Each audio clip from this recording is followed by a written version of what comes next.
네, 오늘 5월 4일입니다. 수요일 날 새벽 예배에 나오신 우리 성도님들을 환영합니다.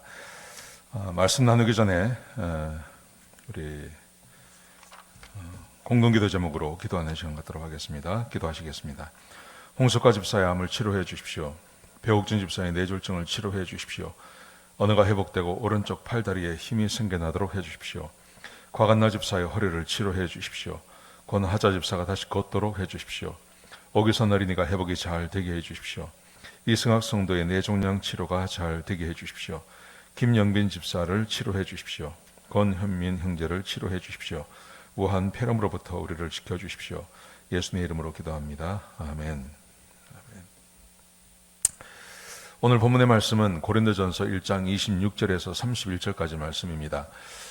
어제 말씀에 이어서 구원은 역시 하나님의 은혜이다라는 것이죠. 그래서 구원받은 것에 대해서 아무도 자랑할 것이 없다 하는 말씀을 함께 나누기를 원합니다. 어제 말씀에 복음은 십자가의 도라 그랬습니다. 십자가, 예수님께서 우리의 죄를 위해서 죽으시고 그것을 믿는 사람이 구원받는다는 말이죠.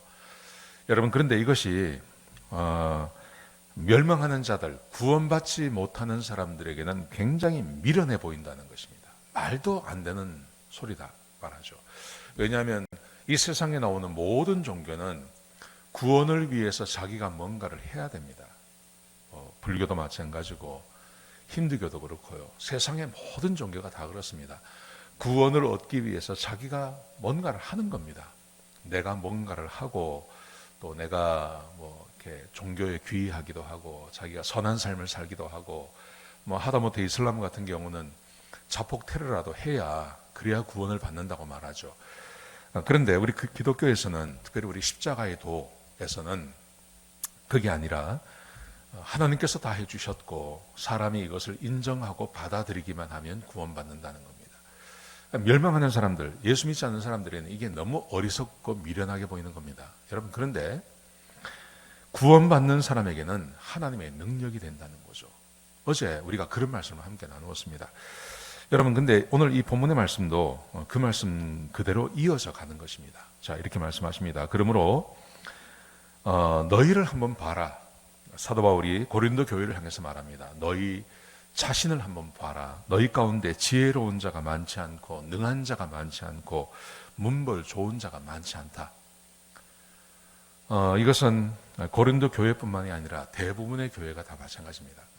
이 세상에서 그렇게 막 뛰어난 사람들, 그런 분들이 교회에 와서 예수 믿는 경우는 그렇게 많지 않죠.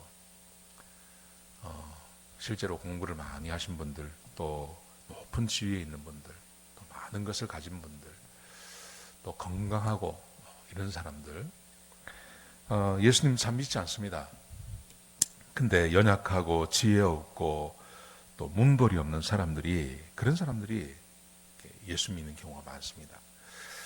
그런데 보세요. 왜 그러냐 하면 이 사도 바울이 이렇게 설명을 합니다. 하나님께서는 세상에 미련한 것들을 택하시고 지혜 있는 자들을 부끄럽게 하시며 세상에 약한 사람을 택하셔서 강한 사람들을 부끄럽게 하신다. 그렇게 말씀하십니다. 하나님은 세상에 천한 것들, 멸시받는 것들, 없는 것들을 택하셔서 있는 사람들을 폐하려 하신다. 이렇게 말씀하세요. 실제로 보면 복음이 전파되어지고 그 복음이 왠지는 잘 모릅니다. 근데 그 복음이 이렇게 교회 안에서 그 지역 사회나 그 나라 안에서 막 복음이 이렇게 번져나갈 때를 보면 가난하고 힘들 때입니다. 어려울 때입니다. 나라가 안정이 되고 살만하고 먹고 살만하고 그러면 이상하게 복음의 증가 속도가, 복음이 전파되는 것이 중단되어져 버립니다. 한국이 대표적인 것 아니겠습니까? 그리고 전도 역사를 보면 다 마찬가지입니다. 여러분, 근데 왜 그러냐 하는 거죠. 왜 그러냐 하면 29절에 보시면 이렇게 말씀하십니다. 그렇게 하는 이유에 대해서 하나님 앞에서 아무도 자랑하지 못하게 하려고. 내가 하나님을 선택하고 내가 믿고 내가 뭔가 선한 일을 하고 내가 하나님께 구원을 얻었다. 그러면 자랑할 것이 참 많지 않습니까? 근데 구원이라는 것은 그런 게 아니라는 거죠. 구원은 그게 아니라 전적인 하나님의 선물이고 이것을 받아들이는 사람들이 구원받습니다. 그런데 이제 살만해지면, 그 나라가 살만해지면 또 사람들이 교육을 받고 하면 이것에 대해서 굉장히 우습게 생각한다는 겁니다. 왜 그러냐 하면 하나님 앞에 아무도 자랑하지 못하게 하려고 하나님께서 그렇게 하신다는 것입니다. 구원은 전적으로 하나님의 은혜이고 그 하나님의 은혜에서 구원받는 사람들이 생겨난다 하는 것을 드러내고 있습니다. 자, 그러면서요 이렇게 말합니다. 너희는 하나님께로부터 나서 그리스도 예수 안에 있다.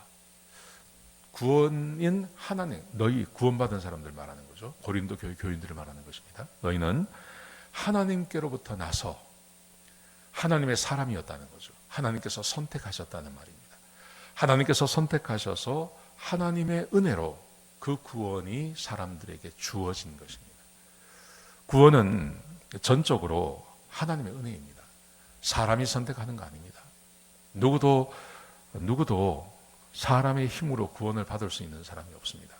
그래서 예수 그리스도로 인하여서 모든 사람이 구원받고 그 복음의 그 미련한 것을 통해서 사람들이 구원을 받게 되는 것이죠. 성경에 기록하기를 왜 그렇게 하셨냐 하면 자랑하는 자는 주 안에서 자랑하게 하려고. 구원받은 것 하나님의 은혜입니다. 전적으로 하나님의 은혜입니다. 이것을 사람들로 하여금 고백하게 만들고, 그래서 이 복음을 전하고 그리고 사람들이 구원받게 하시려고 하나님께서 이렇게 하신다는 것입니다. 고린도전서 1장과 2장은 이것을 굉장히 강조합니다. 구원이 전적으로 하나님의 은혜인 것을 계속 강조하고 있습니다. 왜냐하면 고린도 교회 안에는 범죄하고 죄짓고 그리고 참 세상에도 없는 그런 많은 일들이 벌어집니다. 사도 바울이 그렇게 범죄하는 사람들을 향해서 말하기를 구원은 하나님의 선물인데 너희가 잘나서 구원받는 게 아니라 하나님의 선물인데 어떻게 이런 죄 가운데 이런 불신앙 가운데 너희가 있을 수 있느냐, 이렇게 도전하기 위해서 사도 바울이 1장과 2장에 구원의 방법에 대해서 많이 강조하고 있는 것입니다. 어제 말씀과 이어서 오늘도 구원은 전적으로 하나님의 은혜입니다 라는 것을 좀 기억하셨으면 좋겠습니다. 사랑하시는 성도 여러분, 우리가 교회에 나오고 우리가 이렇게 믿음 생활하고 또 아침에 이런 말씀을 듣는 것, 여러분 이것은 전적으로 우리의 선택이 아닙니다. 이것은 하나님께서 우리를 택하시고 하나님께서 우리를 하나님의 자녀 삼아 주셨기 때문에 가능해지는 것입니다. 이 은혜에 감사하셨으면 좋겠습니다. 오늘 하루를 지나시면서 하나님의 은혜에 전적으로 감사하시고 또 하나님께 영광 돌리시는 그런 귀한 하루가 되시기를 주의 이름으로 축복합니다. 기도하시겠습니다. 아버지 하나님, 우리가 구원받은 것 하나님의 은혜라고 말씀하셨습니다. 하나님, 이 말씀 안에 거하게 해주시고, 주님, 우리가 자랑할 것이 아무것도 없다고 말씀하셨습니다. 하나님께서 다 해주신 것입니다. 하나님, 그러므로 겸손하게 하나님의 말씀에 늘 순종하며 사는 주의 백성이 되게 역사하여 주옵소서. 하나님, 주의 백성들을 축복합니다. 아침에 이 말씀을 듣고 하루를 시작하는 주의 백성들에게 은혜 위에 은혜를 더하셔서 오늘도 복되고 오늘도 승리하는 하루가 될 수 있도록 인도하여 주시옵소서. 주님 감사합니다. 예수님의 귀하신 이름으로 기도드렸습니다. 아멘.